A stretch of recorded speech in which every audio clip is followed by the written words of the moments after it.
السلام عليكم ورحمة الله وبركاته. إن الحمد لله نحمده ونستعينه ونستغفره ونعوذ بالله من شرور أنفسنا ومن سيئات أعمالنا. من يهده الله فلا مضل له ومن يضلل فلا هادي له، وأشهد أن لا إله إلا الله وحده لا شريك له، وأشهد أن محمدا عبده ورسوله. أما بعد، فإن أصدق الحديث كتاب الله، وخير الهدي هدي محمد صلى الله عليه وسلم، وشر الأمور محدثاتها، وكل محدثة بدعة، وكل بدعة ضلالة، وكل ضلالة في النار. فقد قال الله تعالى: أعوذ بالله من الشيطان الرجيم، بسم الله الرحمن الرحيم. يا أيها الذين آمنوا اتقوا الله حق تقاته ولا تموتن إلا وأنتم مسلمون. يا أيها الناس اتقوا ربكم الذي خلقكم من نفس واحدة، وخلق منها زوجها، وبث منهما رجالا كثيرا ونساء، واتقوا الله الذي تساءلون به والأرحام، إن الله كان عليكم رقيبا. يا أيها الذين آمنوا اتقوا الله وقولوا قولا سديدا، يصلح لكم أعمالكم ويغفر لكم ذنوبكم، ومن يطع الله ورسوله فقد فاز فوزا عظيما. قال الله عز وجل: أعوذ بالله من الشيطان الرجيم. وإذا أخذ ربك من بني آدم من ظهورهم ذريتهم وأشهدهم على أنفسهم ألست بربكم قالوا بلى شهدنا. শ্রদ্ধেয় সম্মানিত উলামায়ে কেরাম, সমবেত আমার দিন দরদ ইসলাম দরদি ভাতৃবৃন্দ ও পর্দার অন্তরালে আমাদের সম্মানিত মা বোনেরা, যাবতীয় প্রশংসা, আরাধনা, বন্দনা একমাত্র সে মহান স্রষ্টা আল্লাহ সুবহানাহু ওয়া তাআলার জন্য, আলহামদুলিল্লাহ। অতঃপর মানবতার শ্রেষ্ঠ মানব নবী মুহাম্মদুর রাসূলুল্লাহ সাল্লাল্লাহু আলাইহি ওয়াসাল্লামের উপর সালাত ও সালাম তথা দরুদ নাযিল হোক। আল্লাহুম্মা আমিন। আল্লাহুম্মা সাল্লি আলাইহি, আল্লাহুম্মা বারিক আলাইহি, আল্লাহুম্মা সাল্লি ওয়া সাল্লিম আলা নাবিয়িনা মুহাম্মদ ওয়া আলা আলিহি ওয়া সাহবিহি ওয়া সাল্লাম। সুপ্রিয় সম্মানিত ভাই ও বোনেরা, আজকের এই মহৎ সভা যা মিল্কি দক্ষিণ পাড়াতে এভারগ্রিন ক্লাবের পরিচালনায় আয়োজিত হয়েছে। আমরা শুরু থেকে নিয়ে মাগরিব থেকে নিয়ে পর্যন্ত শুনেছি অনেক কিছুই। আমাদের মাঝে পশ্চিমবাংলার একজন বিদগ্ধ আলেমে দ্বীন শেখ আনোয়ার হক ফাইজি হাফেজাহুল্লাহ ছিলেন, আলোচনা রেখেছেন গুরুত্বপূর্ণ। তো আমাদের বিশেষ করে সভা করার ক্ষেত্রে বেশ কিছু নিয়ম নীতি থাকে, শরীয়তের কিছু সীমা থাকে, সেগুলি ফলো রাখতে হবে। আগামীতে এত লম্বা চওড়া দীর্ঘ রাত না করে শুরু থেকেই শুরু করা উচিত। মাগরিব থেকে শুরু করলে রাত 10:30 11টার মধ্যে ক্লোজ হয়ে যায়। রাত ছোট, 3:30 ফজরের আজান হয়। ফলে এত গভীর রাত 11টা 12টা এ পর্যন্ত সভা করা সত্যিকার অর্থে এটাতে আমরা রাজিও নই, খুশিও নই, আর শরীয়তের বাইরেও যাচ্ছে বিষয়গুলি। ফলে শুধুমাত্র না জেনে করেছে, এজন্য আগামীতে অবশ্যই ফলো রাখতে হবে সময়ের দিকগুলো, সময়ের বিষয়গুলো। মিল্কি গ্রাম নতুন তো নয়, অত্যন্ত প্রাচীন এবং প্রসিদ্ধ গ্রাম হুগলি জেলার একটি। দীর্ঘ সময় আমি খুতবা সূত্রে পুরো পাড়াতে, দক্ষিণ পাড়াতে, দুটো পাড়াতে এসেছি আবার, এবং একবার ঈদের নামাজ পড়াতে ঈদগাতে এসেছি, মনে পড়ে। তো এ পর্যায়ে আমি বিশেষ করে আল্লাহ রাব্বুল ইজ্জাতের এই গ্রন্থ থেকে একটু গুরুত্বপূর্ণ আয়াত পরিবেশন করেছি, যাকে কেন্দ্র করে খুব সংক্ষিপ্ত পরিসরে আলোচনা করার মনস্থ করেছি। আল্লাহ রাব্বুল ইজ্জাত তৌফিক দাতা, ওমা তৌফিকি ইল্লা বিল্লাহ। সম্মানিত উপস্থিতি, আমরা বিশেষ করে এই মহৎ সভা, দ্বীনি সভা, দ্বীনকে জানা, চেনা, বোঝা এবং সমাজ সংশোধনের একটি পর্ব পালা, এটি কাজ। ক্লাব তো হাজারো ক্লাব থাকে, পশ্চিমবাংলার অলিতে গলিতে হাজারো ক্লাব আছে, এবং বিভিন্ন ক্লাবেরা বিভিন্ন রকমের কাজকর্ম করে থাকে। কেউ গোনা অপরাধমূলক কাজকর্ম করে থাকে, ফাংশন বিভিন্ন রকমের আয়োজন করে থাকে, গোনাহের আয়োজন, পাপের আয়োজন, ব্যতিক্রম কিছু ক্লাব রয়েছে, যার মধ্যে এটিকে বলা যেতে পারে মিল্কি গ্রামে যায় ভার্গিনী ক্লাব রয়েছে। তার পরিচালনাতে দিনই সভার আয়োজন, যেমনটি আমার শোনা, বিভিন্ন কাজকর্মে তারা সংযুক্ত আছে। ফ্রি চিকিৎসার ক্ষেত্রে, স্বাস্থ্য চিকিৎসার ক্ষেত্রে, সমাজের গরিব অসহায়দের পাশে থাকার ক্ষেত্রে, এক কথায় জনকল্যাণমূলক জনসেবামূলক বিভিন্ন রকমের কাজে ক্লাবের যথেষ্ট ভূমিকা আছে, অবদান আছে। সব কিছুর ঊর্ধ্বে আপনাকে কথা মাথায় রাখতে হবে, আল্লাহ রাব্বুল ইজ্জতের হক এবং অধিকার। নামাজ থেকে শুরু করে, দিন থেকে শুরু করে 5 ওয়াক্ত নামাজি হতে হবে, দিনদার হতে হবে, দিনের জন্য নিজেকে সময় ব্যয় করতে হবে, নিজেকে জাহান্নামের আগুন থেকে আগে বাঁচাতে হবে। আমি সবার জন্য কাজ করলাম, সকল জাতিকে বাঁচানোর, তাদের সেবা দেওয়া, তাদের হিতাকাঙ্ক্ষী শুভাকাঙ্ক্ষী, তাদের বিভিন্ন রকমের খিদমতে খালক, বিভিন্ন উপকারে আসা, দুঃখ দরদে বিপদে আপদে মুসিবতে তাদের পাশে সাহায্য সহযোগিতা করা, সকল প্রকারের নেক কাজে, ভালো কাজে আমার অংশগ্রহণ থাকে। কিন্তু যে নেক কাজ ছাড়া আপনি জান্নাত যেতে পারবেন না, যে দিন ছাড়া আপনি জান্নাত যেতে পারবেন না, সেই কাজ আপনাকে সর্বাগ্রে রাখতে হবে।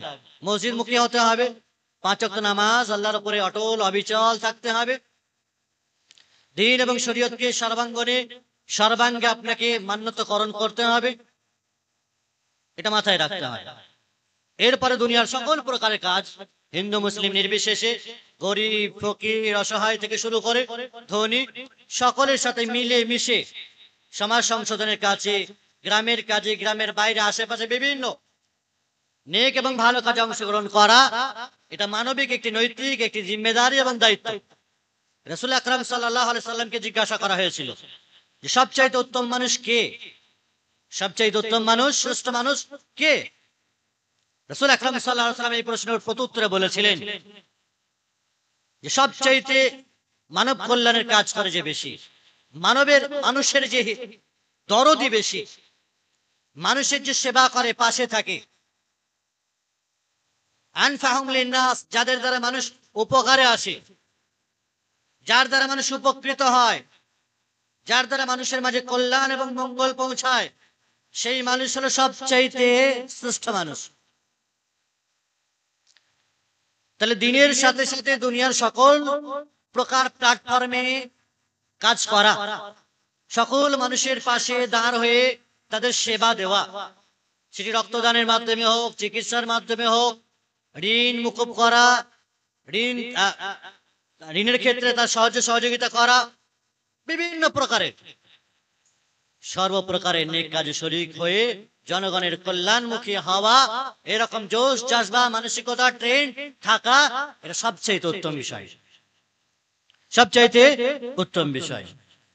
সম্মানিত উপস্থিতি, ফলে আপনাদের কাজের প্রশংসা করি, কৃতজ্ঞতা জ্ঞাপন করি। সকল প্রকারের দুনিয়াবী বিষয়ে কাজকর্ম করা থেকে শুরু করে দিনের বিষয়ে কাজকর্ম করা এবং মানুষের কাছে দিন পৌঁছানোর একটি মাধ্যম হিসেবে আজকের দিনে আলোচনা, দিনের মজলিস এবং বৈঠকের সুব্যবস্থা, সুন্দর আয়োজন করা, কৃতজ্ঞতা জ্ঞাপন করছি আল্লাহ রাব্বুল ইজ্জতের এবং তারপরে আপনাদের। সম্মানিত উপস্থিতি, আমি যে আয়াতটি তেলাওয়াত করেছি, এই আয়াতটি মূলত ইশারা বা ইঙ্গিত বহন করে মানুষের জীবনের 5টি পর্বকে নিয়ে মূলত আমি কথা বলতে চলেছি। মানুষের টোটাল সার্বিক জীবনটাকে যদি সার্ভে করা হয়, তাহলে 5টি পর্ব বা পিরিয়ড দেখা যায়, 5টি পর্বে বিভক্ত করা যায় তাদের জীবনগুলিকে। প্রথম পর্ব মানুষের, সেটি হচ্ছে রুহের জগৎ। মানুষের বডি, শরীর তৈরি হয়নি, তার বহু পূর্বে মানুষের রূহ তৈরি হয়েছিল। যে রূহ, আত্মা মানুষের এই শরীরে আছে, যে আত্মা ছাড়া মানুষের এই শরীরের কোনো দাম নেই, এটিকে ডেড বডি বা লাশ বলে। যে আত্মা মানুষের জীবনের সবচেয়ে গুরুত্বপূর্ণ একটি part of life, part of man, মানুষের জীবনে একটি গুরুত্বপূর্ণ পার্ট। সেই রূহ, সেই আত্মা যা আল্লাহ রাব্বুল ইজ্জত বহু পূর্বে তৈরি করে রেখেছেন। কিয়ামত পর্যন্ত যত মানুষ পৃথিবীতে আসবে, সকলের রূহ আত্মা আল্লাহ রাব্বুল ইজ্জত অলরেডি তৈরি করে রেখেছেন। আল্লাহ তাআলা যেদিন সকল মানুষের রূহ আত্মাকে তৈরি করেছেন, সেদিন বলেছেন وإذا أخذ ربك من بني آدم من ظهورهم ذريتهم وأشهدهم على أنفسهم ألست بربكم স্মরণ করো হে মানুষ সেই সময়কে যখন তোমার রব আদমের পৃষ্ঠদেশ থেকে সেই রূহগুলোকে নিয়ে তাদের সম্মুখে অঙ্গীকার করিয়েছিলেন, হে রূহগুলো তোমরা বলো আলাস্তু বিরাব্বিকুম, আমি কি তোমাদের রব নই, আমি কি তোমাদের প্রভু নই? সেদিন সকল রূহগুলো এক বাক্যে বলেছিল বালা, অবশ্যই হে আল্লাহ আপনি আমাদের রব, শাহিদ না, আমরা সাক্ষ্য দিচ্ছি। সকলে রূহ জগতে রবকে, রবের একত্ববাদকে একক বলে স্বীকারোক্তি দিয়েছিল, অঙ্গীকার করেছিল। আল্লাহ তাআলা অন্যত্র বলেছেন ইয়াসআলুনাকা আনির রূহ, হে নবী আপনাকে মানুষ রূহ সম্পর্কে জিজ্ঞাসা করে যে আত্মা কি, আপনি বলে দেন কুলির রূহু মিন আমরি রাব্বি, রূহ হচ্ছে আল্লাহ তাআলার আদেশ, হুকুম, যা তোমাদের শরীরে দেওয়া হয়েছে। রূহ আল্লাহ রাব্বুল ইজ্জাত আসমানে তৈরি করেছেন, সৃষ্টি করেছেন, দুনিয়ার তৈরি নয় এটি। আমরা আমাদের যে চেহারা বা শরীর এটা দুনিয়াতে তৈরি হয়েছে। সর্বপ্রথম আদম আলাইহিস সালাম মাটির তৈরি, তার পরবর্তীতে পিতা মাতার ঔরসের মাধ্যমে, মানুষের শারীরিক মিলনের মাধ্যমে, বীর্যস্খলনের মাধ্যমে, জমাট রক্তের মাধ্যমে হাড় গোড় মাংস তৈরি হয়েছে, শরীর তৈরি হয়েছে মানুষের মায়ের পেটে, মায়ের জরায়ুতে, রেহেমদানিতে। এবং 4 মাস পরে, রেহেমদানিতে 4 মাস পরে সেই রূহ যে তৈরি হয়েছিল সেটি তার পেটে দেওয়া হয়, সেটি তার শরীরে দেওয়া হয়। যে শরীর মায়ের পেটে আছে 4 মাস পরে রূহ আসে, সেই রূহ যখন সেই শরীরে আসে তখন সেটি শরীর বা মানুষ পূর্ণাঙ্গ মানুষ হিসেবে পরিণত হয়, প্রাণবন্ত তখন সেটি। আল্লাহ তাআলা পবিত্র কোরআনে মানুষের সৃষ্টির জগৎকে স্মরণ করে বলেছেন হাল আতা আলাল ইনসানি হিনুম মিনাদ দাহর লাম ইয়াকুন শাইআন মাযকুরা, মানুষ কি মনে করে নিয়েছে, কি ভেবেছে মানুষ, তাদের উপরে কি এমন একটা সময় যায়নি, এমন একটা টাইম কি তাদের জীবনে আসেনি যখন সে উল্লেখযোগ্য বস্তু হিসেবে পরিগণিত ছিল না? আজকের যে ক্ষমতা, হাট্টা গোট্টা, নেতা কাঁতা, সমাজসেবী, দিনসেবী, আর কিছু, ব্যারিস্টার, ইঞ্জিনিয়ার, প্রফেসর, আর কিছু হয়েছে, কি অস্তিত্ব ছিল তোমার? তোমার সূত্রপাত, তোমার সূচনা কি ছিল? কি থেকে তৈরি হয়েছে তুমি ভেবে দেখেছো? খেয়াল করেছো কি ছিলে তুমি?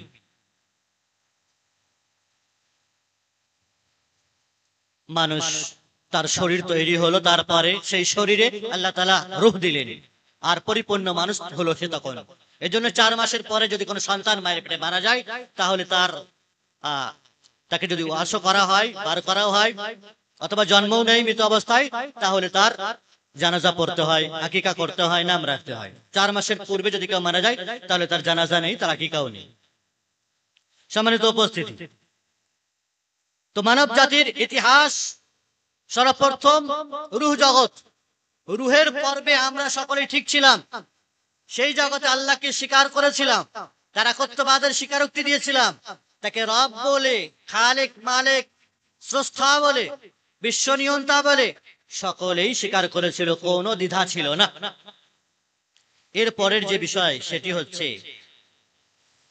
সহিহ বুখারী ও সহিহ মুসলিমে বর্ণিত রাসূল আকরাম সাল্লাল্লাহু আলাইহি সাল্লাম তিনি বলেছেন কিয়ামতের দিনে মানুষদেরকে জিজ্ঞাসা করা হবে, যারা জাহান্নামে যাবে, আর আইতা লাউ কানা লাকা মা আলাল আরদি মিন শাই কুনতা মুফতাদিয়ান বিহি, হে মানুষ দুনিয়াতে যা কিছু তোমাকে দেওয়া হয়েছে সেই সকল কিছুর বিনিময়ে ফিদিয়া দিয়ে তুমি কি জাহান্নাম থেকে ছুটকারা পেতে চাও?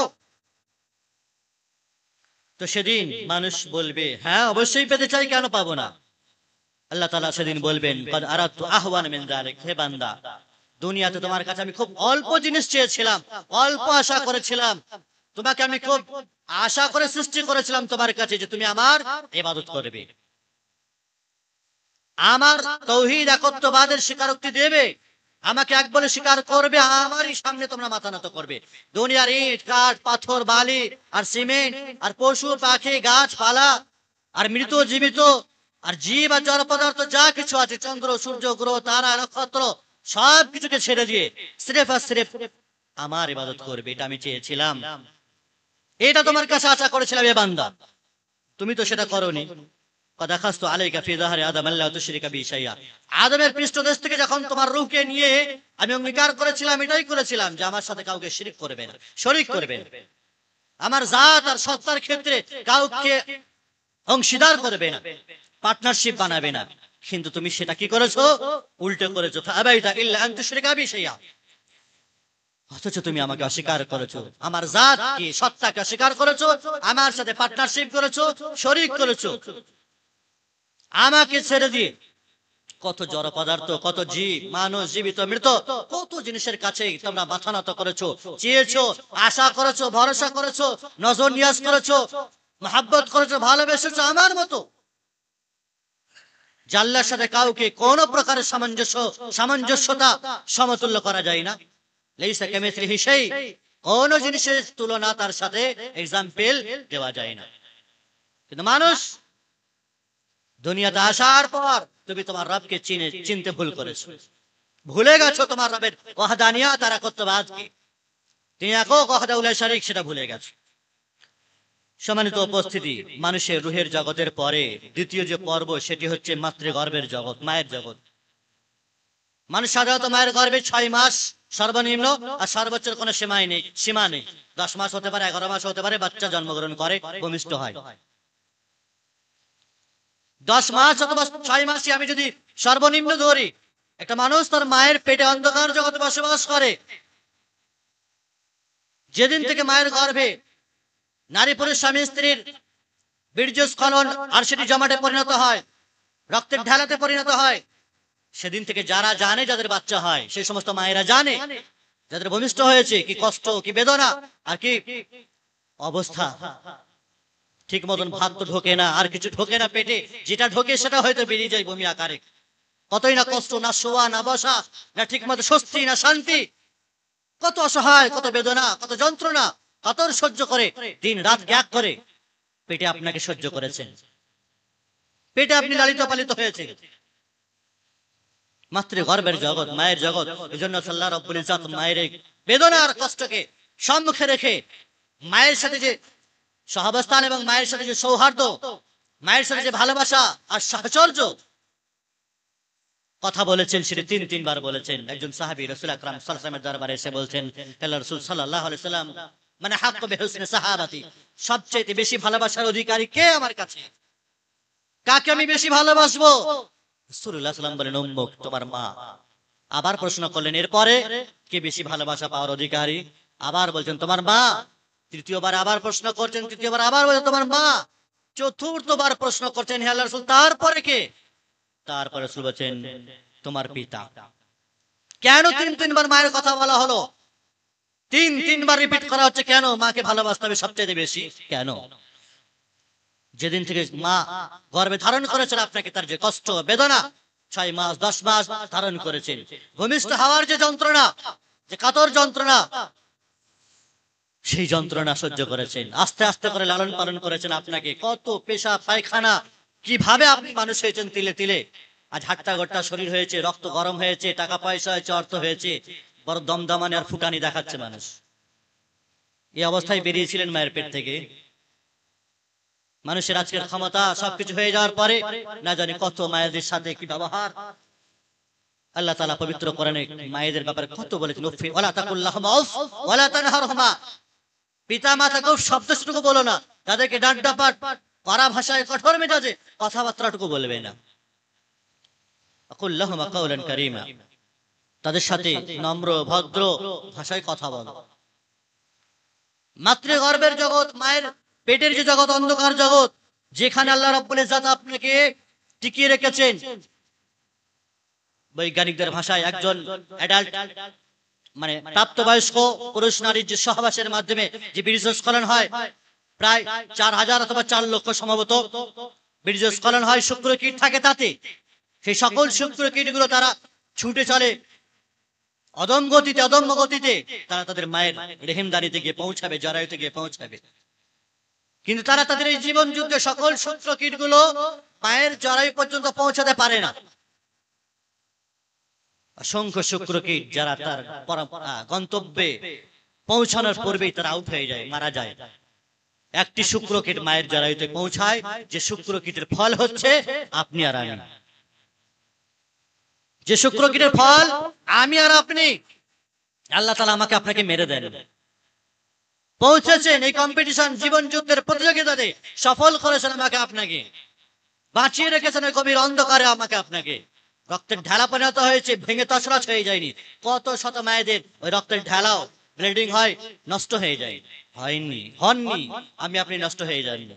আল্লাহ তাআলা জমিয়ে রেখেছেন। জমাট রক্ত তৈরি হওয়ার পরে তারপরে বডি তৈরি হয়েছে, হাড় গোড় স্ট্রাকচার তৈরি হয়েছে, তারপরে মাংস লাগিয়েছেন আল্লাহ তাআলা। তখন আল্লাহ তাআলা আপনাকে মেরে দেননি, তারপরে তো কত মারা যায়, যে সবকিছু হয়ে গেছে, বডি তৈরি হয়েছে, তারপরে মারা গেল, তাকে ওয়াশ করে বার করতে হবে, মারা যাননি তখন আপনি। এরপরে 4 মাস পরে 43-এর পরে সেই রূহ তৈরি হয়েছে যা আপনাকে দেওয়া হয়েছে, আপনি পূর্ণ মানুষ তৈরি হলেন, তখন মারা যাননি। আস্তে আস্তে করে 6 মাস 10 মাস তিলে তিলে করে দুনিয়ার আলো দেখতে পেয়েছেন, ভূমিষ্ঠ হয়েছেন আপনি। দুনিয়ার আলো দেখার মতন সৌভাগ্য আল্লাহ তাআলা আপনাকে দিয়েছেন।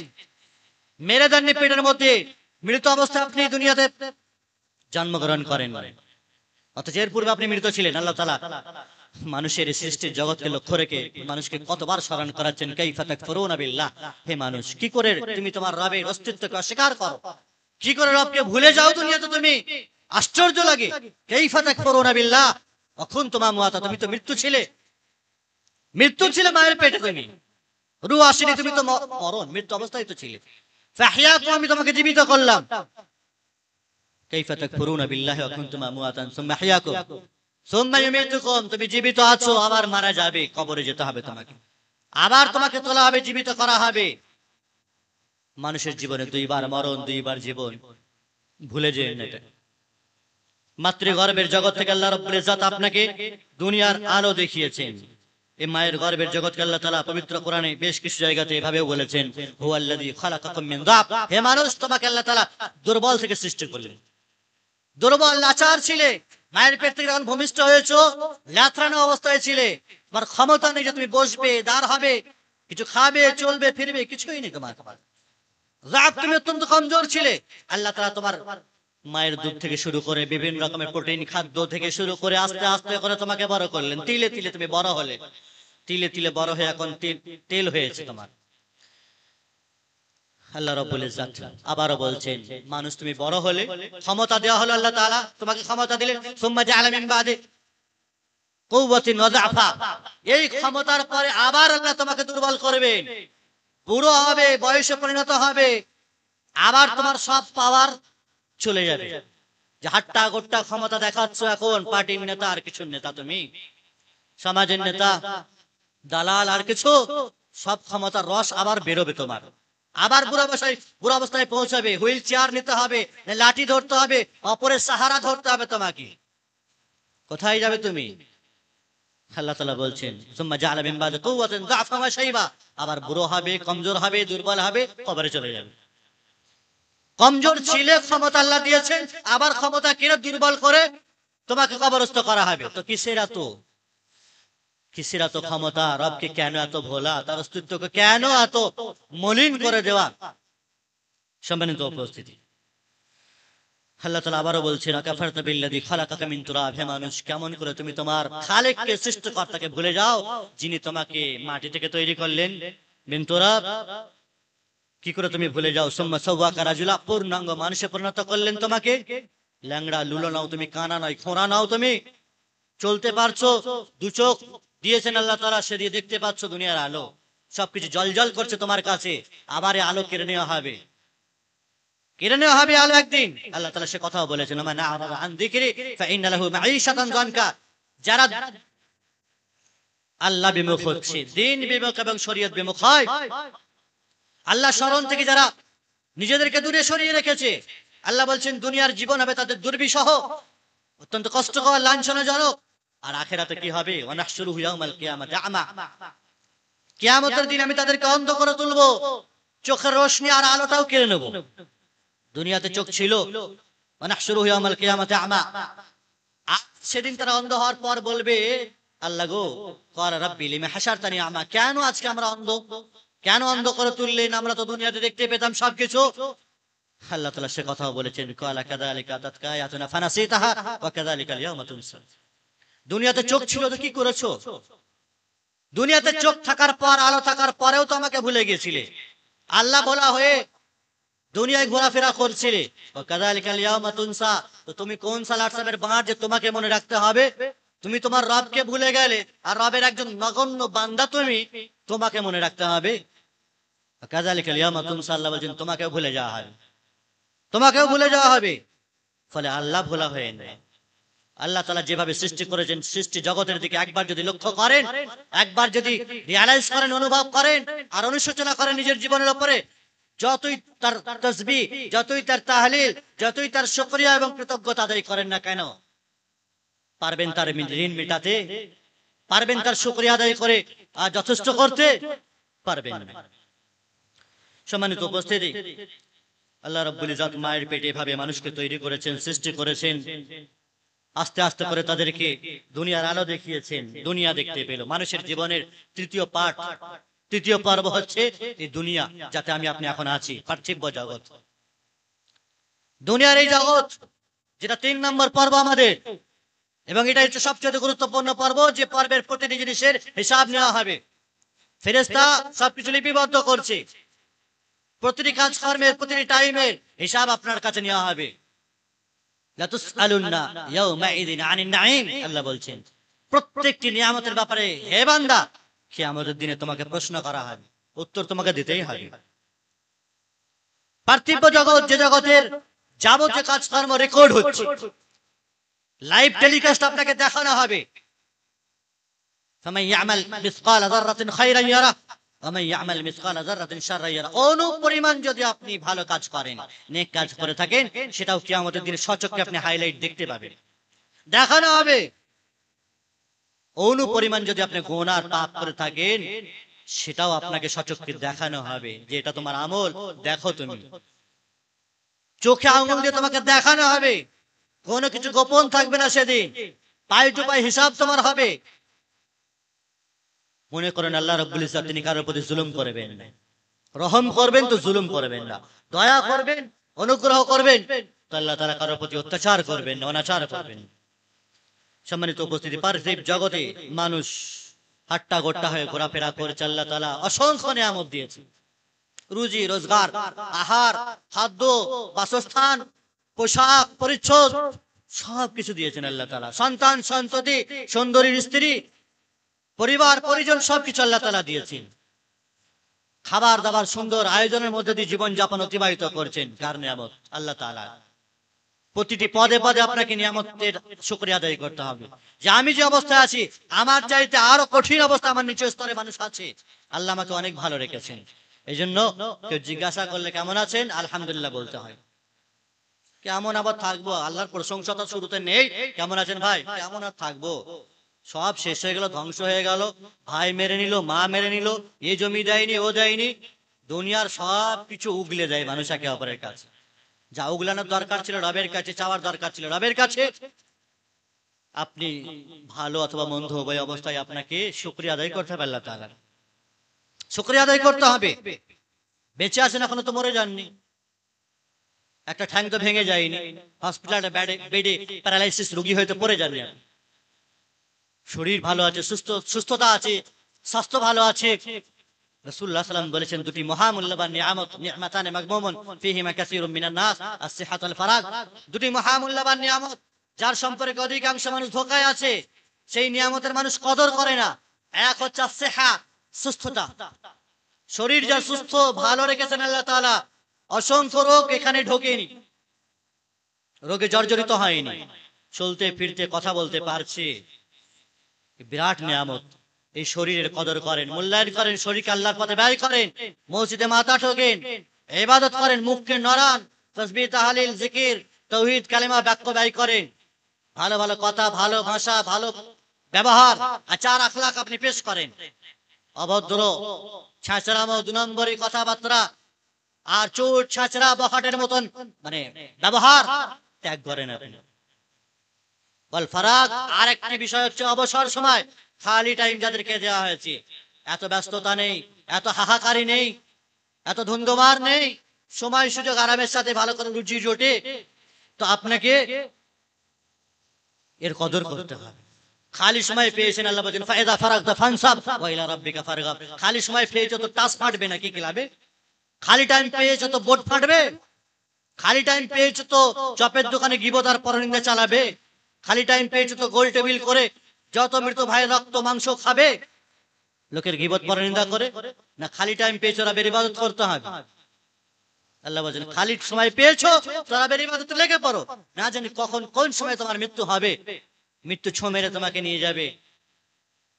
এই জন্য খালি সময় যখনই আছে রবের তাওহীদ একত্ববাদ তার তাসবিহ তাহলিল জিকির আজকার আমাদেরকে করে যেতেই হয়।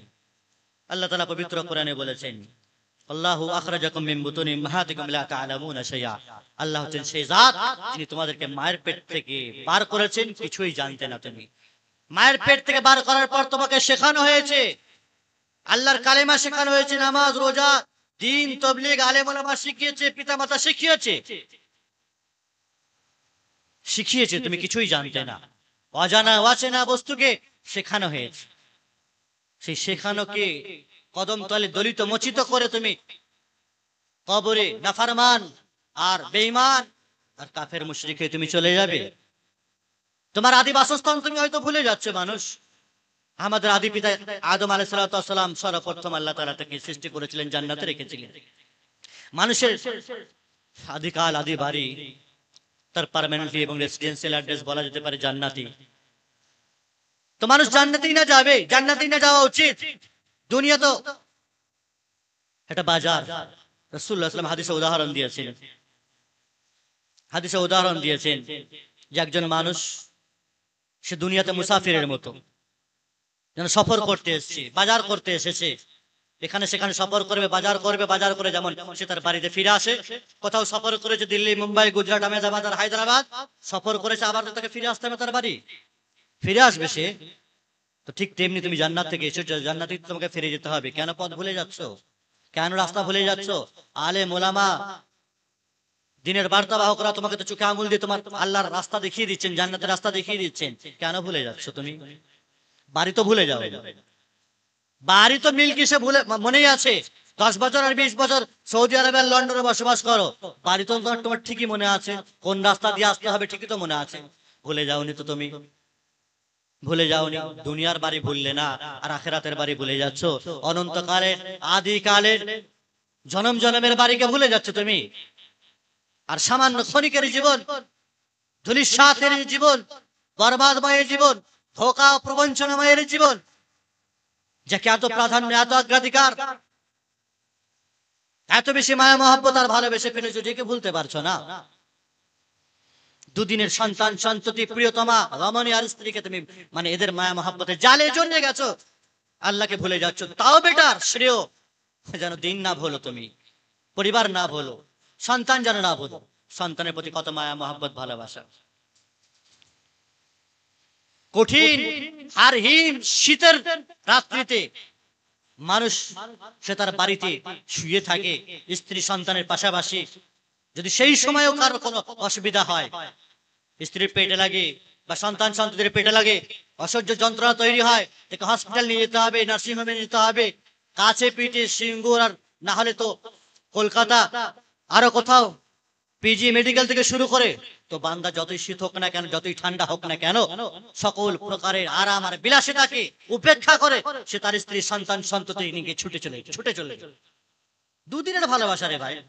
2 মাস বিয়ে করেছেন আপনি, 6 মাস বিয়ে করেছেন, স্ত্রীর মহব্বতে যদি এতটা আপনি করতে পারেন, টাকা পয়সা নেই, ধার ধুর করে, লোন করে, ঋণ করে, যা কিছু আছে আলমারিতে এতে ওতে সব কিছু বার করে আপনি জীবন যুদ্ধ বাজি রেখে আপনি আপনার স্ত্রীর সন্তানকে বাঁচাবেন, কেন? কিসের কারণে? কিসের কারণে? শুধু ভালোবাসেন, এতটুকু মহব্বত।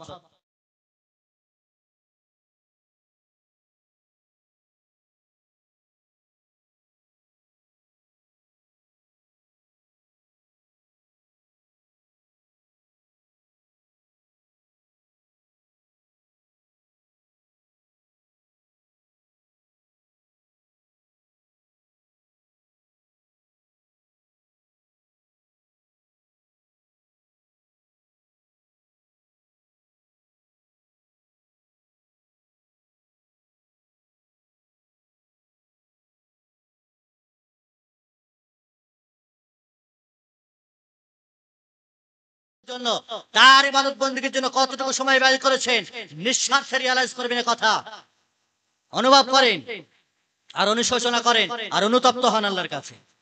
সম্মানিত উপস্থিতি, পার্থিব জগতের কথা যেটা বলছিলাম আমি, মানুষের জীবন রাসূলুল্লাহ সাল্লাল্লাহু আলাইহি ওয়াসাল্লামের ভাষায় সুনান তিরমিজিতে বর্ণিত, উমার উম্মতি মিন 60 সানা ইলা 70 সানা, মোটামুটি ভাবে 60 থেকে 70 বছর মানুষের আয়ু হয়, কম বেশি হতে পারে, মোটামুটি 60 থেকে 70 বছর মানুষের আয়ু। জীবন জীবন শুরু করতে ভালোভাবে দাঁড় হতে 30-40 বছর কেটে যায়। সবকিছু করে নি, বাড়ি ঘর বানায় একটু ঠিকঠাক ভাবে ব্যালেন্স তৈরি করি, একটু জমি জায়গা প্রপার্টি করি, বিয়ে শাদী করব, সন্তান সন্ততি হব, তখন একটা হজ করব, এবার মসজিদটা ধরবো, মুতাল্লির পথটা ধরবো, আর কিছু করব। এই স্বপ্ন দেখে, কোন সে স্বপ্ন মানুষের? মানুষের স্বপ্নে এতটুকু দাম নেই। দুনিয়ার এই অহরহ তছনছ ঘটনাগুলো এখন বাস্তব চলে গেল।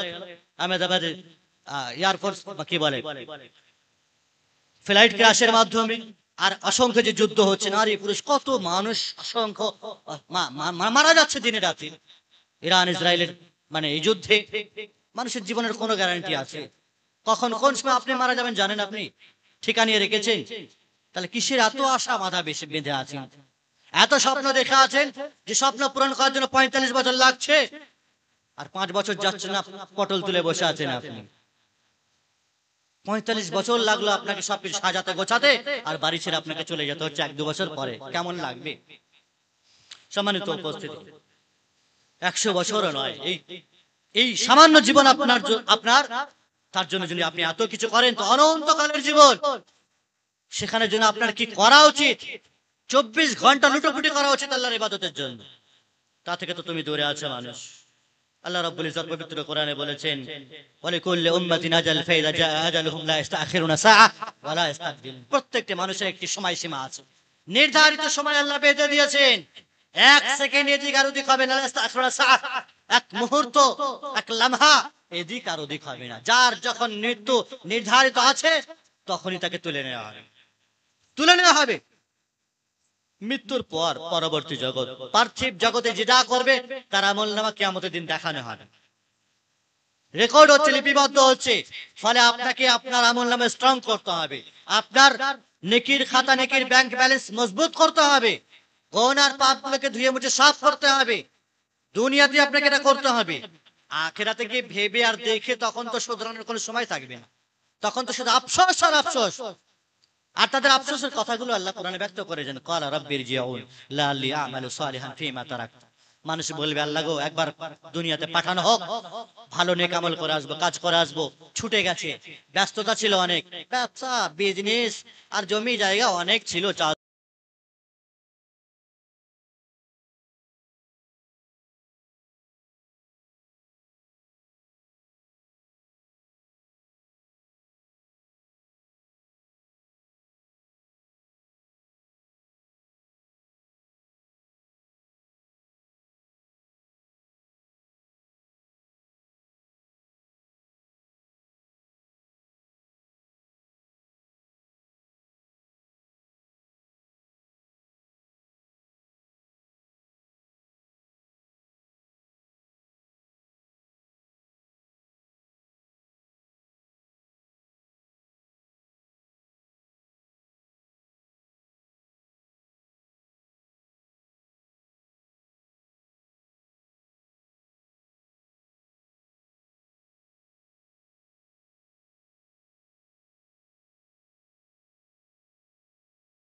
পরবর্তী স্টেজগুলো পর্বগুলো সহজ হবে, ফামা বা'দা ওয়াইসারা মিনহু। কিন্তু যদি প্রথম পর্বে সে ফাঁসে, কবরের প্রথম প্রশ্নেই যদি সে ফাঁসে, উত্তর না দিতে পারে, হাহাল আদরি, আফসোস করে, উত্তর মুখ দিয়ে না বের হয়, তাহলে তার আখেরাতের যে পর্বগুলো আরো আসছে আগামীতে, কবর তো প্রথম পর্ব, কিয়ামতের কাঠগড়ায় দাঁড়াতে হবে, বিভীষিকাময় দিনে দাঁড়াতে হবে, পুলসিরাত পার হতে হবে, জাহান্নাম সর্বশেষ আছে, কি যে হালাত হবে তোমার, কি যে অবস্থা সিচুয়েশন হবে তোমার, তা অনুভব করতে পারবে যত সময় বাড়বে আগে। এই জন্য কবর অত্যন্ত ভয়ানক। রাসূলুল্লাহ সাল্লাল্লাহু আলাইহি ওয়াসাল্লাম বলছেন, ফামা রাআইতু মানজারান কাত্তু ইল্লা ওয়াল কবর ওয়া কাদ আফযা মিনহু, সুনান তিরমিজি হাদিস। রাসূলুল্লাহ সাল্লাল্লাহু আলাইহি ওয়াসাল্লাম বলছেন, কবরের চাইতে ভয়ানক কোন দৃশ্য, কবরের চাইতে ভয়ানক কোন অবস্থা, কঠিন অবস্থা আমি আর দেখিনি। রাসূলুল্লাহ সাল্লাল্লাহু আলাইহি ওয়াসাল্লাম খুদ বলছেন, কারণ তাকে মেরাজে নিয়ে গিয়ে জান্নাত জাহান্নাম দেখানো হয়েছে, এই দৃশ্যগুলো দেখানো হয়েছে। তিনি বলছেন যে কবরের মতন ভয়ানক দৃশ্য আমি আর কিছু দেখিনি। এত কঠিন অবস্থা, এক তো অন্ধকার, আবার মাটির তলার অন্ধকার, এই কঠিন অন্ধকারে আপনি একা, ফেরেশতারা আসবে আপনাকে প্রশ্ন করবে, কি উত্তর দেবেন আপনি? এই কবর, এর জীবন আপনার কি হবে? অমিন ওয়ারাহিম বারযাখুন ইলা ইয়াউমি ইউবাসুন, মৃত্যুর পরবর্তী জীবন ও জীবন আর এই জীবন সম্পূর্ণ পৃথক, আলাদা। ওই জীবনের সাথে জীবনের কোনো সম্পর্ক নেই, সম্পূর্ণ আলাদা। ওই জীবনে আপনি একা, কোন পরিবার নেই, পরিজন নেই, স্ত্রী সন্তান কেউ নেই। আপনাকে যত ভালোই বাসুক দুনিয়াতে, আপনার কবরে কেউ সাথে যাবে না। আমার স্ত্রী মারা গেছে, এত ভালোবাসতাম দুনিয়াতে, তার সাথে কবরে যাবে? বা স্ত্রী তার স্বামীর জন্য যাবে? মা বাপ আর কেউ যাবে? যত ভালোবাসা দুনিয়াতে আছে সীমাবদ্ধ, মরে যাওয়ার পর সব ভালোবাসা শেষ, সব ভালোবাসা শেষ করে দেয় মানুষ, সম্পর্ক ছিন্ন ভিন্ন করে দেয়, তাদের জন্য সদকায়ে জারিয়াটুকু করে না। কবরে যেতে হবে না, সদকায়ে জারিয়া করা, তাদের জন্য দোয়া করা, ইস্তেগফার করা, এটুকু তো মানুষ করে না। তো কবরে যাওয়া তো অনেক দূরের কথা। সম্মানিত উপস্থিতি, রাসূলুল্লাহ সাল্লাল্লাহু আলাইহি ওয়াসাল্লাম তিনি বলছেন, তার কবরের আযাবের চাইতে বড় আযাব, কঠিন আযাব আমি আর দেখিনি। কবরের যে অন্ধকার, সহিহ বুখারী সহিহ মুসলিম একটি হাদিস রয়েছে, একজন মহিলা, সে মসজিদে ঝাড়ু দিত, পরিষ্কার পরিচ্ছন্ন করত, হঠাৎ করে সে মারা গেল। মারা যাওয়ার পর সাহাবায়ে কেরামরা তড়িঘড়ি তাকে কবরস্থ করে দিলেন। রাসূলুল্লাহ সাল্লাল্লাহু আলাইহি ওয়াসাল্লাম 2-4 দিন দেখতে না পেয়ে সাহাবায়ে কেরামদেরকে জিজ্ঞাসা করছেন যে সে কোথায় গেল, যে ঝাড়ু দিত সেই মহিলা। তা মহিলারাও মসজিদের খিদমত করতে পারে, এটা থেকে বোঝা যাচ্ছে হাদিস থেকে, এটা সহিহ বুখারী সহিহ মুসলিমে বর্ণিত। সাহাবায়ে কেরামরা বলছেন, রাসূল আমরা তাকে কবর দিয়ে দিয়েছি, দাফন করে দিয়েছি। রাসূলুল্লাহ সাল্লাল্লাহু আলাইহি ওয়াসাল্লাম বলছেন, আমাকে একবারে জানালে না? সাহাবায়ে কেরামরা বলছেন, একদম মহিলা আর ছোটখাটো মানুষ মারা গেছে, কবর দিয়ে দিয়েছি। রাসূলুল্লাহ সাল্লাল্লাহু আলাইহি ওয়াসাল্লাম বলছেন, শোনো, তার কবরটা আমাকে দেখাও। তার কবরের কাছে গেলেন, দোয়া করলেন, ইস্তেগফার করলেন। কেন? সে ছোটখাটো মানুষ হতে পারে, মসজিদের সেবা করতো, আর কবর হচ্ছে অত্যন্ত কঠিন অবস্থা, তাকে আমি তার জানাজা পড়তাম, কবর দিতাম, দোয়া করতাম, এই অবস্থাটা আমাকে জানালে না। কবর যে ভয়ানক অবস্থা হবে, কি জবাব দেবে সে? আমার দোয়া তার কেন জানালে না আমাকে? সম্মানিত উপস্থিতি, কবরের যে কঠিন আযাব, তার স্যাম্পল রাসূলুল্লাহ সাল্লাল্লাহু আলাইহি ওয়াসাল্লাম সাদ ইবনে মুআয রাদিয়াল্লাহু তাআলা আনহুর ব্যাপারে তিনি বলছেন, যেটি সুনান নাসাঈতে বর্ণিত। সাদ ইবনে মুআয, আব্দুল্লাহ ইবনে ওমর বর্ণনা করছেন যে সাদ ইবনে মুআয যখন মারা গেল, সাদ ইবনে মুআযকে যখন কবর দেওয়া হলো, সাদ ইবনে মুআয একজন বিখ্যাত সাহাবী, তাকে যখন কবর দিয়েছে, কবরের যে প্রাথমিক চাপ, কবরের যে প্রাথমিক আযাব, সেই আযাব থেকে কেউ রেহাই পাবে না। কবরের প্রাথমিক কঠিন আযাব থেকে কেউ রেহাই পাবে না। রাসূলুল্লাহ সাল্লাল্লাহু আলাইহি ওয়াসাল্লাম বলছেন, সাদ ইবনে মুআয, যার মৃত্যুতে আল্লাহর আরশ পর্যন্ত কেঁপে উঠেছে, যার মৃত্যুতে লাকাদ ৭০,০০০ মিনাল মালায়েকা, ৭০,০০০ ফেরেশতা যার জানাজাতে শরীক হয়েছে। সাদ ইবনে মুআয, যার জন্য আবওয়াবুস সামা, আসমানের দরজা খুলে দেওয়া হয়েছে, সেই সাদ ইবনে মুআযের কি অবস্থা হয়েছে জানো? যখন তাকে কবর দেওয়া হলো, লাকাদ যাম্মা যুম্মাতান, কবর তাকে চেপে ধরে নিল, সুম্মা ফুররিজা আনহু, তারপরে আবার প্রশস্ত করা হলো।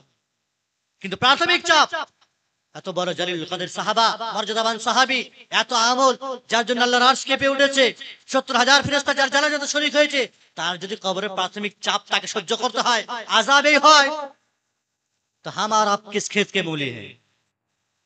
কোন দুধের ধোয়া, কোন স্বপ্নে বিভোর হয়ে আছেন, কোন সূরা পান করে আপনি মাতাল হয়ে আছেন, বিভোর হয়ে আছেন, স্বপ্ন দেখছেন জান্নাত মুরগির মোয়া না হাওয়াই লড্ডু, স্বপ্ন দেখলেই পাওয়া যায়? বাপ দাদার আমলে দিনের উপর থাকলেই হলো, নাম গন্ধ থাকলেই হলো, গ্রাম থাকলেই হলো, জান্নাত ধরা বাঁধা হয়ে গেছে, কেনা হয়ে গেছে আপনার? এমনটা আশা নিয়ে চলছেন। একজন সাহাবীর যদি এই দুরবস্থা হতে পারে, আমার আপনার দিন রাত অহরহ পাপ সাগরের দিন হাবুডুবু খাচ্ছি আর পাপের দোলনায় দোল খাচ্ছি, তো আমাদের কি অবস্থা হতে পারে? ভয় করেন কবরকে, কবর জিয়ারত করেন।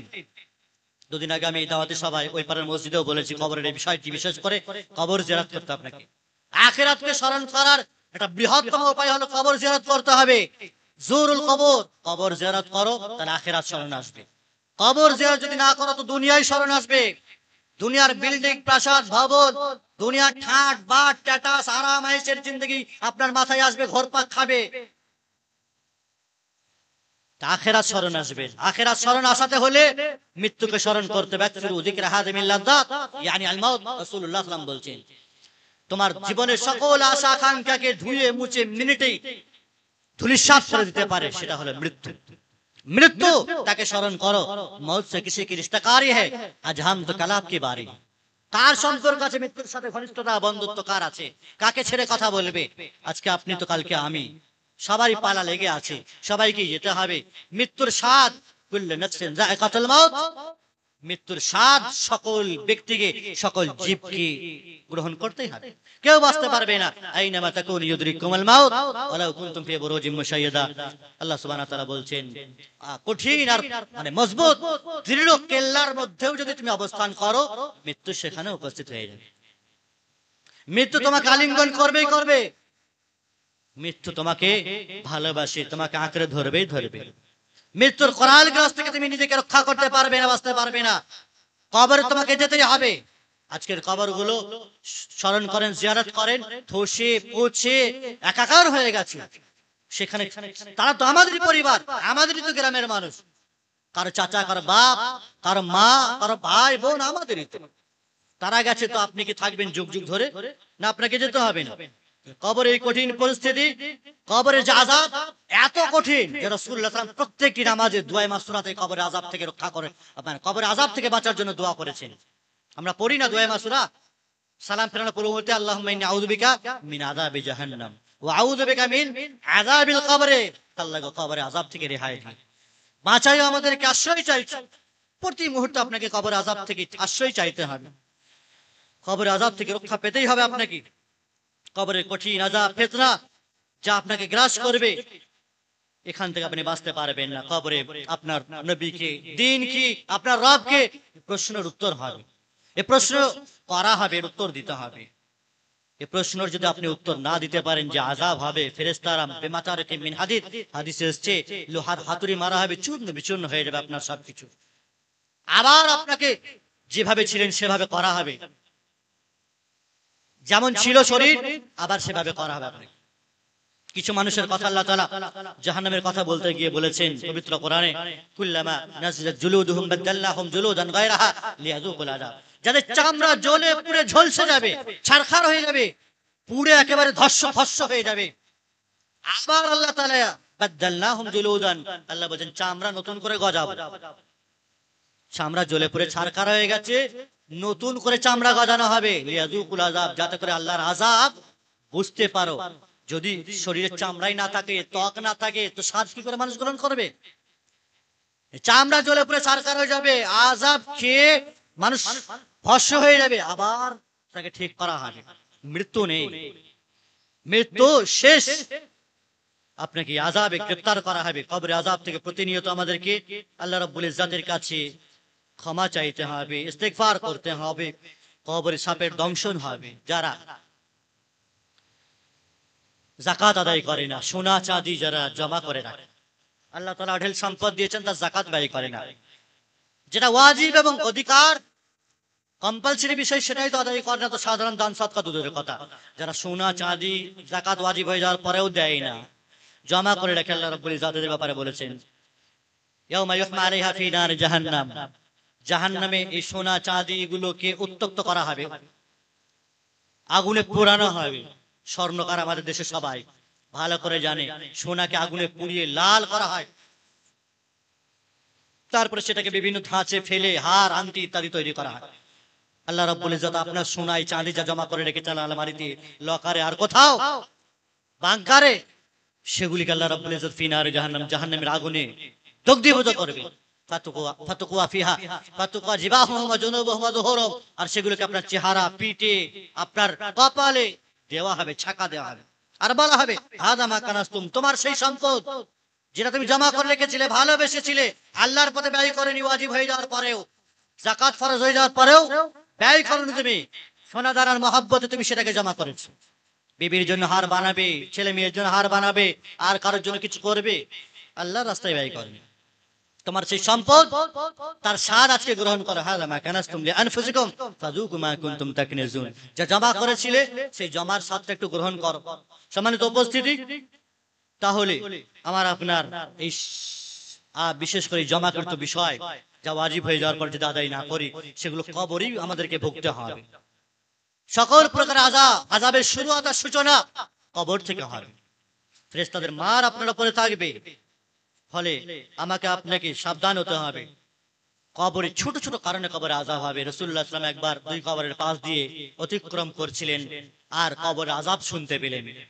আযাব শুনতে পেলেন, তারপরে সেই বুখারীর হাদিস, এটি আযাব শুনতে পাওয়ার পরে কবরে গিয়ে খেজুরের ডাল পুঁতে দিলেন, আর বলছেন যে এই দুটো মানুষকে যে কবরে আযাব দেওয়া হয়েছে, এটা বড় কোনো গুনার কারণে নয়, এমন দুটো ছোট ছোট গুনাহ, মানুষ চাইলে বাঁচতে পারতো এই গুনাহ থেকে। বড় গুনাহ নয়, ছোট গুনাহ, মানুষের কেয়ারই করেনি, চাইলে সে ইচ্ছা করলে বাঁচতে পারতো। সেই গুনাহ দুটো কি জানো, যার কারণে কবরে আযাব হচ্ছে? একটি হলো লা ইসতাতরু মিনাল বাউল, পেশাবের ছিটা থেকে বাঁচতো না। খুব সহজ বিষয়, পেশাবের ছিটা থেকে বাঁচা, তারপরে লাগলো যেখানে সেখানে দেখা যাবে, কাপড়ে লাগছে, গায়ে লাগছে, পায়ে লাগছে, নামাজ পড়ো, পেশাব করে পানি নেই, জানেন তো, কাপড়ে লেগে আছে, পেশাব করে পানি নেননি, না পানি নিতে পারেন না, হাত কি প্যারালাইসিস হয়ে গেছে, না পশু মানুষ? হ্যাঁ, পশুরা তো পেশাব করে পানি নিতে পারে না, ওদের গায়ে পায়ে শরীরে লাগে, তো মানুষের কেন লাগবে?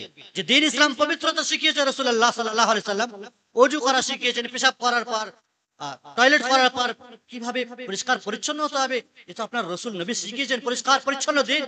আর আপনি বলছেন পোশাক ঠিক নেই, কাপড় ঠিক নেই। কবে কাপড় ঠিক হবে? কবে কাপড় ঠিক করে নামাজে আসবে তুমি? কতদিন আর এই বাহানা চলবে, ওজোর চলবে? কাপড় খালি ঠিকই থাকে না, ঠাঁট বাটার স্পিডে তো বডিতে ঠিকই থাকছে, খালি পেশাবের সময় পানি না নিয়ে কাপড় ঠিক থাকে না। তো মানুষ 60টা করতে হওয়ার পরেও পেশাবের ছিটা থেকে বাঁচতে পারে না, পারলে পারবে কিন্তু করে না। আর একটি হচ্ছে ওয়ালা খারিয়াম শিবিন নামিমা, দ্বিতীয় ব্যক্তি যার কবরে আযাব হচ্ছে চগলখড়ির কারণে। দুই ভাইয়ের মাঝে, দুই বন্ধুর মাঝে ঝগড়া লাগানো, বিবাদ লাগানো, বিদ্বেষ তৈরি করা, মারপিট তৈরি করা, দুই ভাইয়ের মাঝে কথা ওকে লাগানো, ওর কথা একে লাগানো, এগুলোকে চগলখড়ি বলা হয়। এমন বান্দা জাহান্নামে যাবে, জান্নাত যেতে পারবে না। সম্মানিত উপস্থিতি, এই ছিল মানুষের জীবনের চতুর্থ পর্ব, যেটি হচ্ছে কবরের জগৎ। যে জগতে আপনাকে ভালো থাকতে হলে, প্রশ্নের উত্তর দিতে হলে আল্লাহ তাআলা আপনাকে সুযোগ দিয়েছেন, বেঁচে আছেন, সময় আছে, সুযোগ আছে, সবকিছু দিন ইসলাম আপনার হাতের মুঠোয়, অ্যান্ড্রয়েড আপনার হাতের মুঠোয়, হাজারো সোশ্যাল নেটওয়ার্ক আছে, দিন শেখা মানুষের জন্য সহজলভ্য, যার দ্বারা আপনি দুনিয়া মুঠোর হাতের মুঠোয়, আপনার সবকিছু আপনি পাচ্ছেন। তো দিন শিখতে পারেন না, শেখা যায় না? যায়, ইচ্ছা হলে তবে তো। ইচ্ছাই যদি না হয়, দুনিয়াটা মস্ত বড়, খাও দাও ফুর্তি করো, এই টেন্ডেন্সি আর মানসিকতায় যদি আপনি ভোগেন আর এইভাবে চলাফেরা করেন, তো এর পৃথিবীতে তো কোনো ওষুধ বের হয়নি। মনের রোগের আর মনের বাঁদরামি আর বদমাইশির মানে ওষুধ পৃথিবীতে মেডিসিন কোনো বের হয়েছে বলে মনে হয়? সম্মানিত উপস্থিতি, মানুষের জীবনের সর্বশেষ পর্ব, সেটি হচ্ছে কবরের পরে আখিরাত, কিয়ামতের দিন, যেদিন হিসাব নিকাশ আমলনামা দেওয়া হবে। ডান হাতে কি বাম হাতে, সেদিন বুঝতে পারবেন।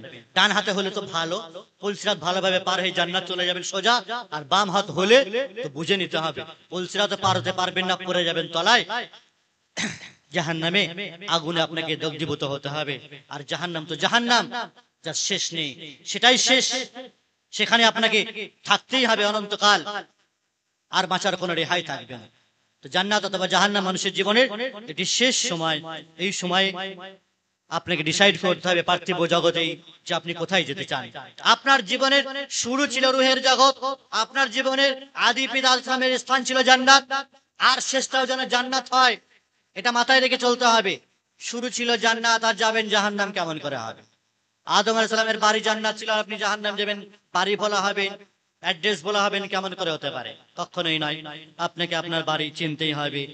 আব্দুল্লাহ বিন ওমর রাদিয়াল্লাহু তাআলা তিনি বলতেন, হাসিবু আনফুসাকুম ক্বাবলা আন তুহাসাবু ওয়া ওয়াজিনু আমালাকুম ক্বাবলা আন তুজানু। হে মানুষ, কিয়ামতের দিন তোমার হিসাব নিকাশ নেওয়ার পূর্বে দুনিয়াতে নিজের হিসাব নিজেই কষো, নিজের আমলকে নিজে একটু ওজন করে দেখো। দুনিয়াতে আমল তো ওজন করা হবে কিয়ামতের দিনে, সেদিনের পূর্বে দুনিয়াতে একটা আমল ওজন করে দেখো, কত ধানে কত চাল, কি করেছো তুমি, কতটা নেক আমল করেছো, নেকির কাজ করেছো, আর কতটা গোনা পাপ দিনরাত করে যাচ্ছ। একটু নিজে আমল করো। রাসূলুল্লাহ সাল্লাল্লাহু আলাইহি ওয়াসাল্লাম বলেছেন সুনানে তিরমিজিতে বর্ণিত, আল কাইয়্যিসু মান দানা নাফসা ওয়া আমিলা লিমা বাদাল মাউত। সবচেয়ে বিচক্ষণ মানুষ সেই, জ্ঞানী মানুষ সেই, যে ব্যক্তি নিজের আত্মপরিচর্যা করে, আত্মসমীক্ষা করে, নিজের জীবনের ক্যালকুলেশন আর হিসাব নিকাশ নিজেই কষে। পুণ্যের চরকায় তেল দেওয়ার পূর্বে অয়েল ইওর মেশিন, নিজের চরকায় তেল দাও। কোথায় তুমি যাবে? আগে আগে নিজে বাঁচো, তারপর অপরকে বাঁচাও। তো আনফুসাকুম আহলিকুম নারা। রাসূলুল্লাহ সাল্লাল্লাহু আলাইহি ওয়াসাল্লাম বলছেন, যে নিজের আত্মসমীক্ষা করে, ওয়া আমিলা লিমা বাদাল মাউত, আত্মসমীক্ষা করার পরেও রিয়ালাইজ করছে, তারপরেও ঘুরে বেড়াচ্ছে, এমনটি নয়, বরং ওয়া আমিলা লিমা বাদাল, মৃত্যুর পরবর্তী জীবনের জন্য যে খোরাকের প্রয়োজন আছে, পাথেয়ের প্রয়োজন আছে, সেটা সে বন্দোবস্ত দুনিয়াতে করে নেয়, সঞ্চয় করে নেয়, জোগাড় করে নেয়, স্টক করে নেয়, তারপরেও জগতে পাড়ি দেয়। এ হলো সবচেয়ে বুদ্ধিমান, বিচক্ষণ, জ্ঞানী, ইন্টেলিজেন্ট ম্যান। আর উল্টো হচ্ছে সবচেয়ে বেওকুফ, গর্ধ, বোকা, ইডিয়েট, ননসেন্স সে, আল আজিজ মান আতবা নাফসাহু হাওয়াহা, যে নিজের মন মোতাবেক চলাফেরা করে, প্রবৃত্তির অনুসরণ করে, যা সে তাই করে, যা মন চাই তাই করে, কি দিন আর কি আল্লাহর কি রাসূল আর কি উলামায়ে কেরাম আর কি মসজিদ আর কি মাদ্রাসা আর কি নামাজ রোজা, সব কিছুকে আউট করে দিয়ে, তাকে তুলে শিখে তুলে দিয়ে র্যান্ডম ঘুরে বেড়াচ্ছে, বেঘর হয়ে চলাফেরা করছে। ঘোরাফেরা করে তো করে, আবার আশাও রাখে জান্নাত পেয়ে যাবে একদিন। লা ইলাহা ইল্লাল্লাহ পড়েছি তো, লা ইলাহা ইল্লাল্লাহ পড়েছি তো, জান্নাত একদিন চলেই যাবো, এই আশাটাকেও রাখে। এরকম কি সম্ভব? গাছ লাগিয়েছেন লতা পাতা ফুল মিলা, তার মানে আজে বাজে গাছ, যেখানে মানে, আর সেখান থেকে আপনি আশা রাখছেন, মানে কি বলে, গোলাপ ফুল ফুটবে, রজনীগন্ধা ফুটবে, আর আম জাম কাঁঠাল হবে, কি কোশমিন কালেও সম্ভব? আম গাছ লাগানোর পরেও কখনো সেই আম গাছে আম আসে না, পেঁপে গাছ লাগানোর পরেও কখনো পেঁপে আসে না, আর গাছ সেটা লাগালেন না, আর আশা রাখছেন ফল ধরবে। লতা পাতা গাছ লাগিয়ে আশা রাখলে হবে সুগন্ধ ছড়াবে, রজনীগন্ধার গোলাপের সুগন্ধে মাতোয়ারা হবো আমি? কোশমিন কালে এটি সম্ভব নয়। ফলে সময় থাকতে সচেতন হন, সাবধান হন। পরিশেষে দুটি কথা বলে আমি আমার সংক্ষিপ্ত আলোচনা শেষ করছি 2 মিনিটে। বিশেষ করে কবরে আযাব থেকে আমাদের বাঁচতে হবে। সবচেয়ে বড় গুনাহ তাবিজ, মাদলি, জড়িবটি, জামান সহরহ কোরআন সুন্নাহ শেখার পরেও শরীরে সেগুলোকে লাগিয়ে রাখে, ঝুলিয়ে রাখে, বাড়িতে টাঙিয়ে রাখে রোগ থেকে মুক্ত হওয়ার জন্য। জ্বর হয়েছে, মুসিবত এসেছে, বিপদ এসেছে, শরীর খারাপ হয়েছে, আর কিছু সকল প্রকারের মুক্তি লাভের আশায় তাবিজ লটকেছে, মাদলি লটকেছে, কোরআন লিখে ভরেছে, বাড়িতে লাগিয়েছে, টাইলস মার্বেল আকারে লাগিয়েছে, একেবারে স্পষ্ট শিরক এগুলি। কোন ভাষার মাধ্যমে এগুলি নয়, কোরআন তেলাওয়াত করতে হবে। ওয়ানানাজ্জিলু মিনাল কোরআনি মা হুয়া শিফা। কোরআন এসে সাহাবায়ে কেরামরা তেলাওয়াত করেছেন, আপনারা আমার মতন ঝুলিয়ে লটকে ঝুলিয়ে রাখেন। এত শর্টকাট ফর্মুলা শেখেননি তারা, শর্টকাট ফর্মুলায় পড়বেন না, ঝুলিয়ে যান না, চলে যাবে। যদি ঝুলিয়েই সবকিছু মিটে যেত তো কে মানুষ পড়বে? সম্মানিত উপস্থিতি, রোগ হয়েছে, তার চিকিৎসা কোরআন তেলাওয়াত করতে হবে। তার চিকিৎসাই নয়, সেটাকে বেঁধে ঝুলিয়ে নেবো।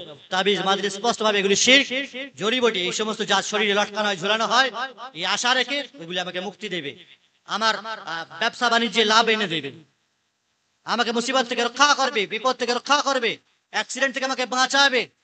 এই জন্য বাড়িতে গাড়িতে ঝাঁটা, উলো, ঝুলো, জুতো ছেঁড়া, না জানি কি না কি মানুষ লাগিয়েছে। নাউজুবিল্লাহ। মানুষ এত অসহায়, ছিঁড়া জুতোর উপরে ভরসা করে, ঝাঁটা কুলোর উপরে ভরসা করে, কার আর সুতোর উপরে ভরসা করে। মানে নাজুক আর দুর্বল মানুষের ঈমান। রবের উপর ভরসা করলো না, যে সৃষ্টি করলো তার কাছে চাইলো না।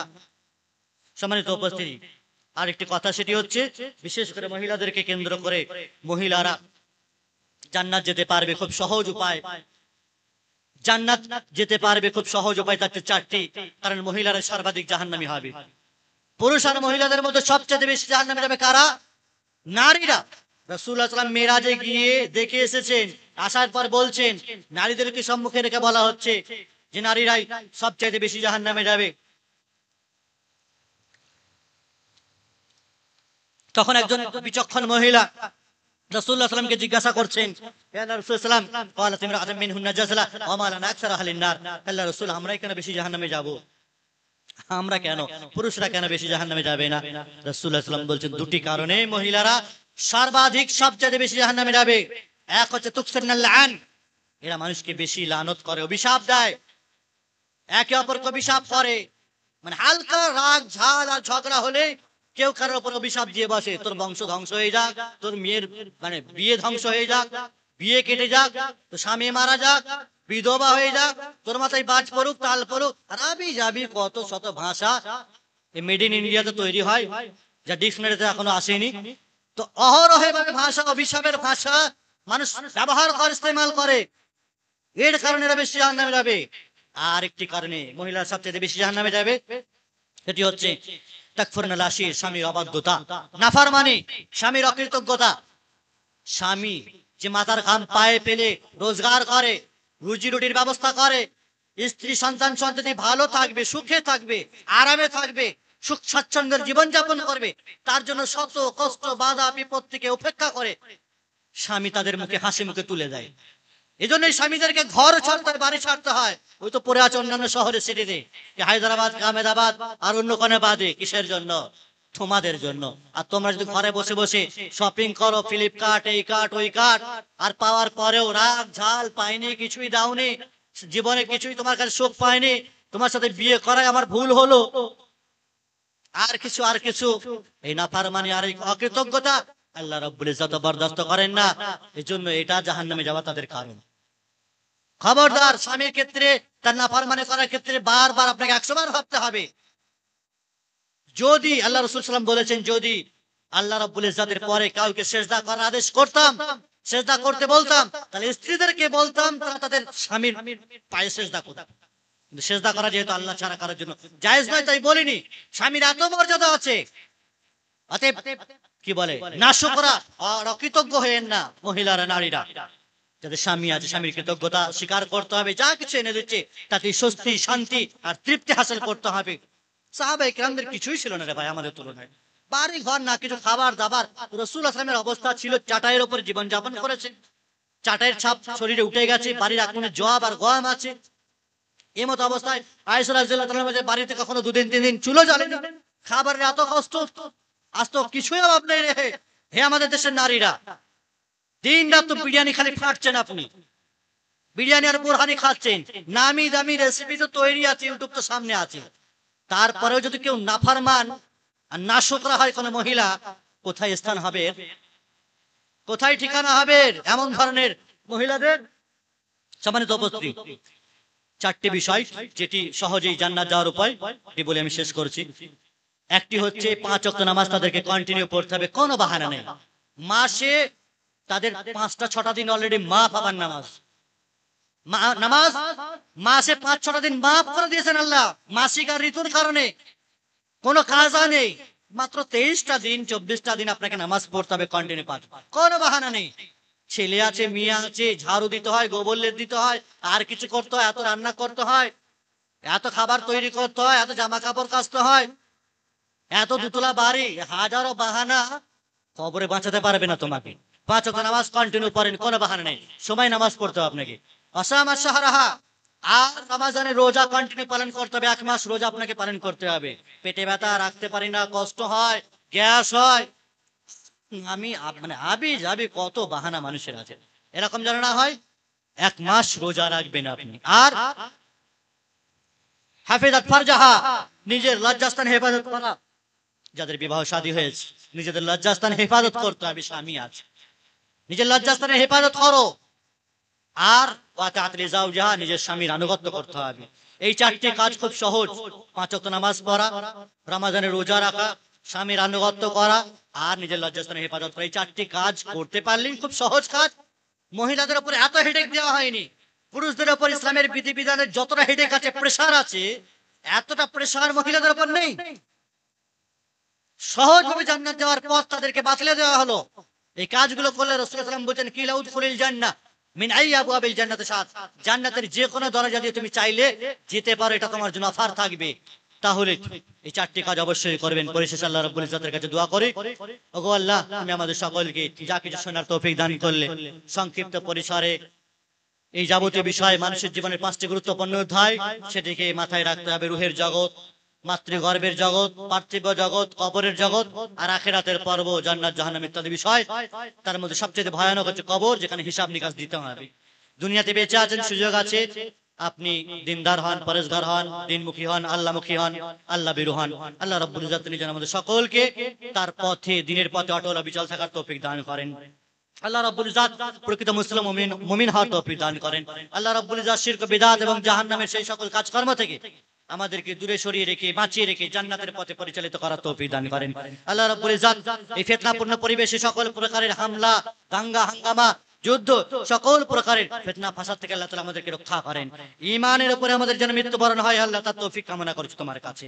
হে আল্লাহ, যতটুকু সময় আছে, সুযোগ আছে আমাদের কাছে, সেই সময়টুকু তোমার পথে যেন স্যাক্রিফাইস করতে পারি, কোরবানি করতে পারি, নিজেদের জীবনকে উৎসর্গ করতে পারি সাহাবায়ে কেরামের মতো, তাদের মানহাজের মতো, তাদের জীবনের মতো উদ্দীপ্ত কণ্ঠে, উদাত্ত কণ্ঠে আমরা যেন আমাদের জীবনকে স্বাগতম জানাতে পারি, পরলৌকিক জগতে পাড়ি দিতে পারি ঈমান আমান নিয়ে, শরীয়ত নিয়ে, দ্বীন নিয়ে।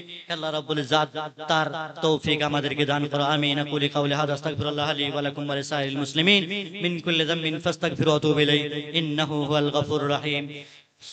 মজলিস শেষের দোয়া পাঠ করছি, দিয়ে মজলিস শেষ করে দিচ্ছি। সাল্লাল্লাহু আলা নবিয়িনা মুহাম্মাদিন ওয়া আলা আলিহি ওয়া সাহবিহি আজমাইন।